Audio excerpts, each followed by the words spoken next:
Margaret McElroy, and I'm the channel for an energy known as Maitreya.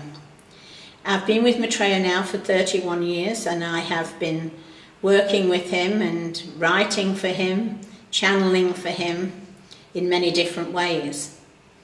But I also have my own views and discussions with myself and others, which are different to him sometimes, or involve things he's taught me.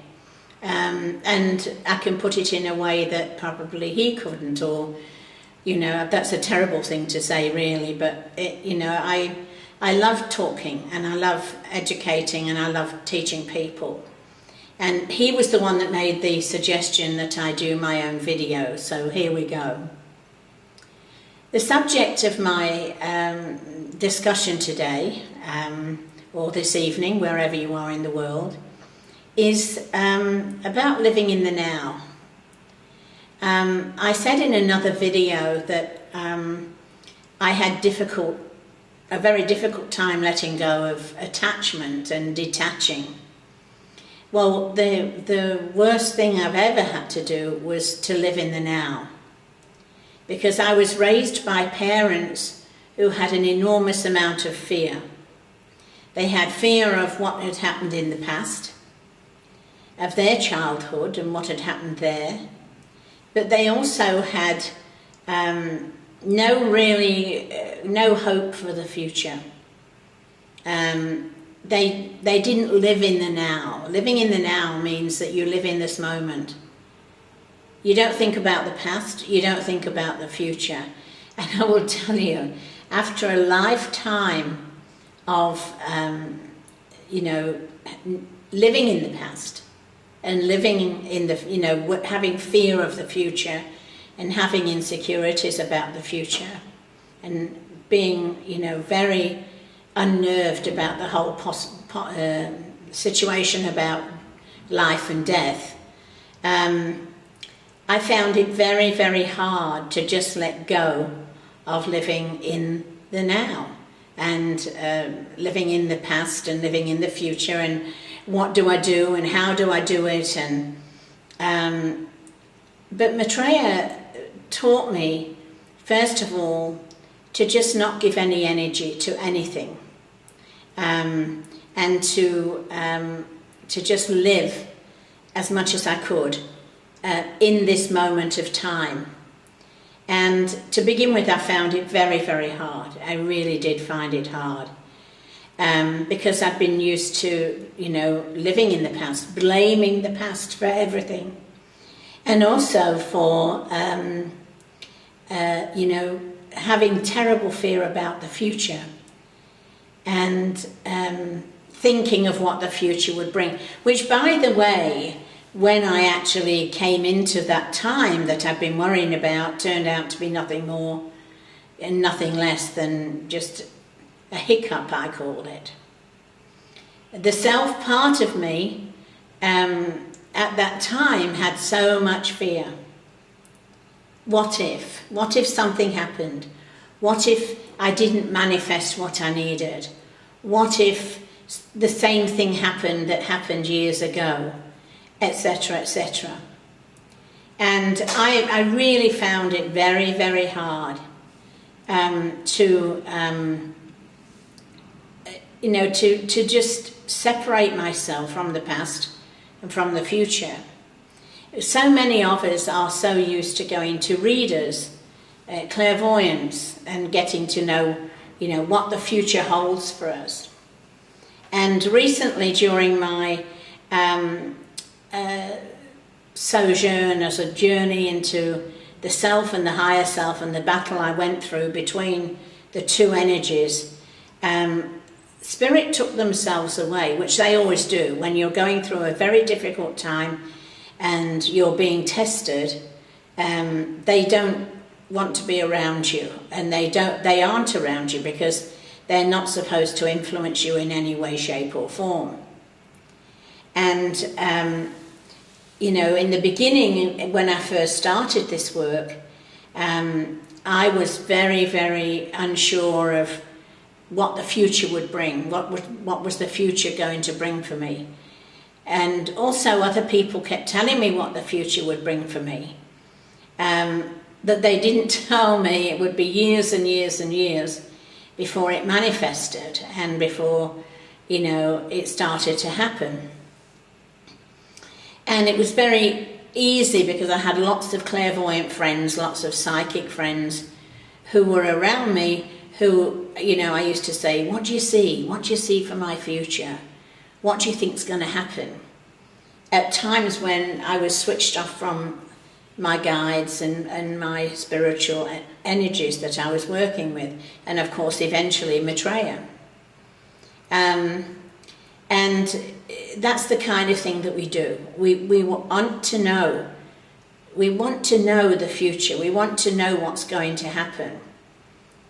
And it literally, I've come to the realization that when you just live in the now and you don't worry about the future, you don't give any energy to it, first of all, it all falls into place because you've got nothing, you're not stopping it and neither is anybody else. And it's actually a surprise when it happens. Because when you know what's going to happen, it's like, oh, well, I'll just wait for that to happen. But when you don't wait for it to happen and you allow it to happen, it becomes an adventure. That's really what it becomes. And so living in the now means that you don't have any connection to the past. You can remember it and you can talk about it. It doesn't mean to say you've got to completely take yourself away from your past. But you just don't give anything any energy regarding the past. You don't worry about it. You don't have a fear. Because what happened years ago happened for a reason. Maybe to teach you a lesson. Maybe for you to learn something. And now you've learned it. So it's not going to happen again. It will only happen again if you haven't learned it. And you can still talk about the future. Your hopes and wishes and dreams. What you would like to have in your future. But you don't pay a lot of attention to it. You just put it out there. I would like to do this. I would like to do that. And then you leave it. Because you've got a life plan. And often your life plan, you cannot have what you want with your life plan.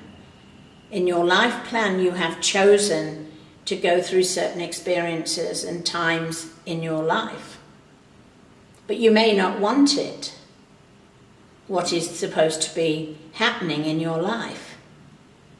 Living in the now means that you don't pay any attention to that. It means that you don't have to be concerned. If you can live in the now, you've got so much energy also for what you need to do in the future. So you've got the energy to put it into being.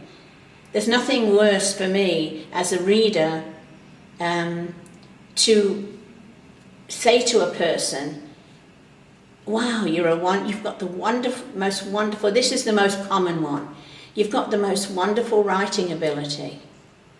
I don't want to write. I don't like writing. I don't know how to write, etc., etc.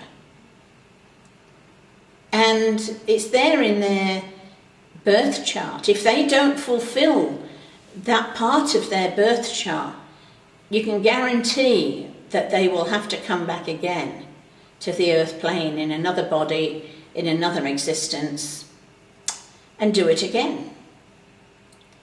And it's so sad to see, you know, the results when you say, oh, you've got the most wonderful writing ability. Have you ever thought of writing?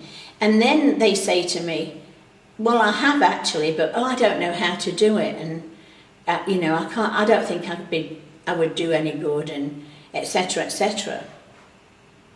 But there are people out there who can help you. There are people out there who can direct you and give you what you need in the writing ability. I have one of my graduate students who lives in Canada, who is a wonderful editor, she's a writer, she's a teacher, and some people do tend to use her to help them when I say, look, just please seriously think about writing, because it's really part of your destiny and it needs to take place. And despite their reluctance and despite their fear, they will ask for, or I will suggest they take this lady's email address, and then they can write to her and arrange to do some study. Living in the now means that we don't say no. We just let whatever is going to happen, and usually it's very good. Usually it's very good. But if it isn't, it's something that we need to learn. I wish I could say that my life has been very easy, knowing that I live in the now, but it hasn't. It really hasn't. And it never is, because the self is always wanting to know what's going to happen, or threatening us with what's happened in the past. So, another thing to learn on your spiritual path, metaphysical path, is to live in the now. And if you can do that, you'll be one very happy person. But remember, it takes time, and it's not going to happen overnight. I'm Margaret McElroy. Thank you for listening, and I'll see you on the next video.